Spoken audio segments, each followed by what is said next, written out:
Hey everybody, and welcome to this video where I'm going to be responding to an email from a Noodle builder who's looking to learn a bit more about dropdowns. So thanks a lot to Chris Chambers for reaching out for this video.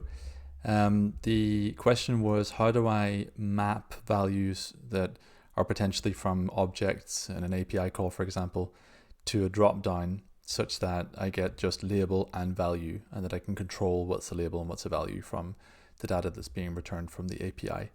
So this will just be a quick and easy video to show how we can map results to a what a dropdown expects in Noodle, which is to have, as you can see, if you place a dropdown and go to items, it gives you an example of what it's expecting as an array of objects. It has to be an array of objects with just two keys, label with a capital L and value with a capital V. That's it. And that will produce this. So option 1, 2, 3.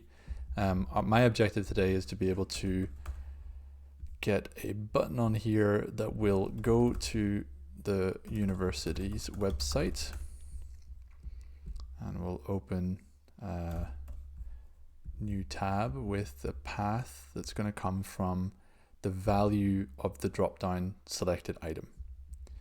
And when we click the button, that'll open that page. So I have a free API that is this one that I found online, universities.hippoliabs.com, searches for universities by country, and then outputs the raw list of universities like so.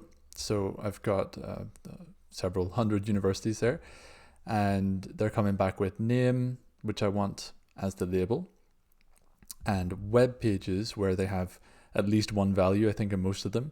And that web page, the first value is the one that I want to be the value of my dropdown, so that when somebody clicks on Marywood University and clicks navigate, then they're going to get the first value there of the web pages. So how do we map these values? Well, let's do it. We could do it in the same function. That would be a clever thing to do. But we can also do it in a separate function just to make it a little bit easier. So let's say whatever way we're getting our API, we're going to pin this. So we have an example of an object,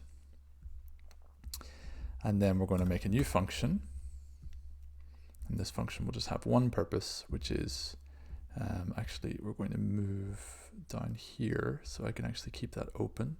It's a bit awkward trying to do this on the Noodle canvas, but yeah, even you can resize the screen. That sometimes helps too. So what we're going to do is take an input of all universities.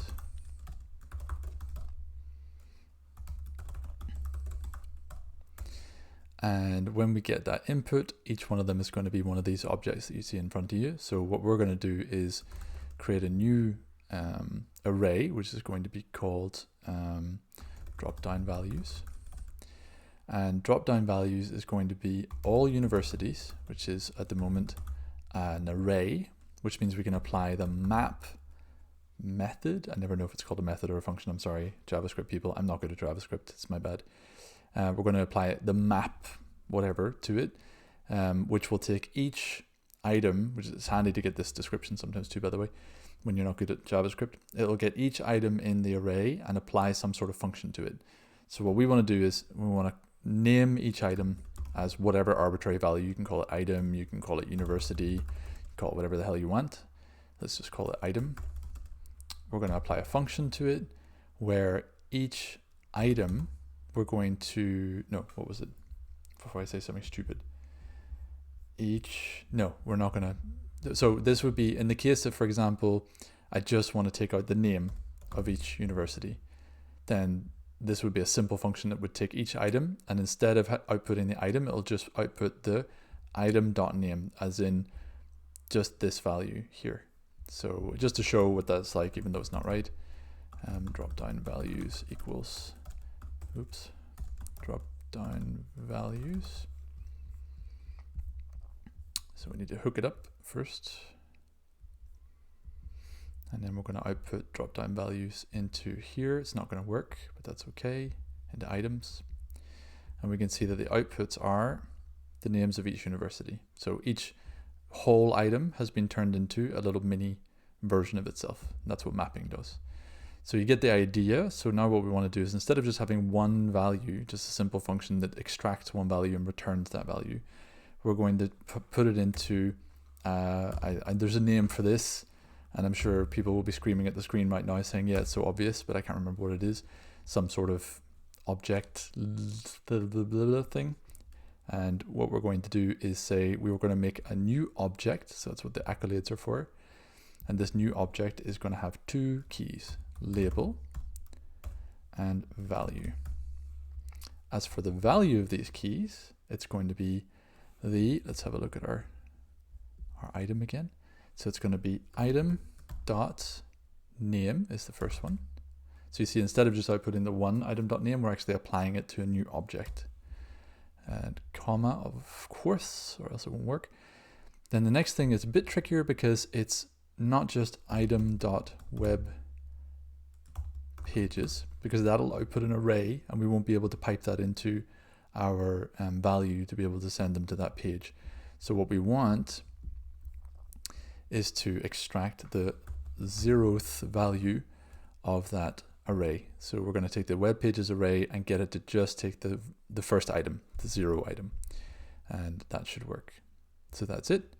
If we were clever, we could do some stuff like, you know, if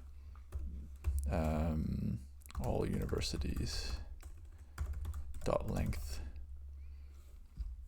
in terms of, and to put a bang there. So say if there's no length, if there's no items, then we just return, and that'll stop it from running, as it was crapping out earlier, wondering why it wasn't able to find any universities. So that makes it'll not run unless the API is called and some values go in. As soon as some values go in, then it'll run the rest of the function and map them. Otherwise it'll throw errors about not being able to map empty values. So what have we got? Marywood University, web page, label value. So if I go and select Marywood University, then click go to university, it's going to take me there. We can't test it here because this is the preview window and we don't have access to external links, or like opening a tab or something like that. But we can do, hang on a sec, we can do localhost colon 8574, which is essentially the same as the preview. So you'll get a clone of the preview window, but you're in your browser so you can test it. So let's go some random one. Monroe College, go, opens, perfect. So that's it. I hope you find that useful. I hope that solved your issues, and I hope to see you in the next video. Thanks for watching.